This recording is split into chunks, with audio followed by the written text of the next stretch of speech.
मुजफ्फरपुर में एक खौफनाक कत्ल हुआ। लाश मिली, मगर मौत की वजह किसी को समझ न आई। पुलिस परेशान, हर सुराग गुमशुदा, शहर में डर का माहौल था। तभी एक बूढ़े कीड़े मकोड़े के माहिर एंटोमोलॉजिस्ट डॉक्टर डैंग को बुलाया गया। उनकी तेज नजर इंसानों से ज्यादा कीड़ों की दुनिया को पहचानती थी। उन्होंने जमीन पर झुककर देखा और उनकी नजर एक छोटी सी चीज पर पड़ी, दीवार से चिपका हुआ खून से भरा एक मच्छर। लोगों को लगा ये क्या बेवकूफी है, मगर उस बूढ़े की आंखों में चमक थी। उन्हें लगा शायद इस छोटे से जीव ने उस रात का वो राज देखा हो जो इंसानों की नजर से छुपा रहा। बड़े एहतियात से उस मच्छर के पेट से खून निकाला गया। लैब में जब डीएनए की रिपोर्ट आई तो सब हैरान रह गए।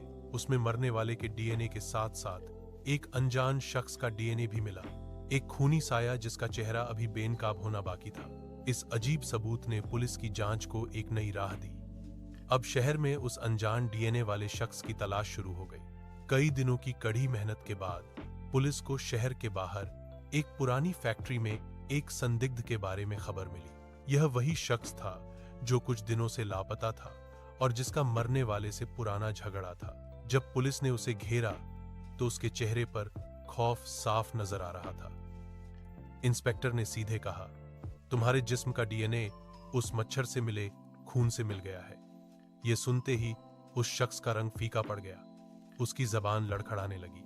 वह समझ गया कि उसका राज खुल चुका है और उसे एक ऐसे बेजुबान गवाह ने पकड़वा दिया था जिसकी उसने कभी कल्पना भी नहीं की थी।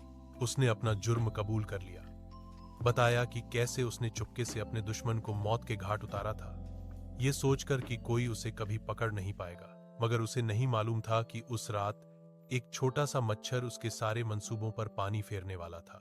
मुजफ्फरपुर की उस अंधेरी कत्ल की गुत्थी सुलझ चुकी थी और इंसाफ का सूरज एक बार फिर चमक उठा था, एक मच्छर के खून से मिले पक्के सबूत की वजह से। Subscribe, like and comment.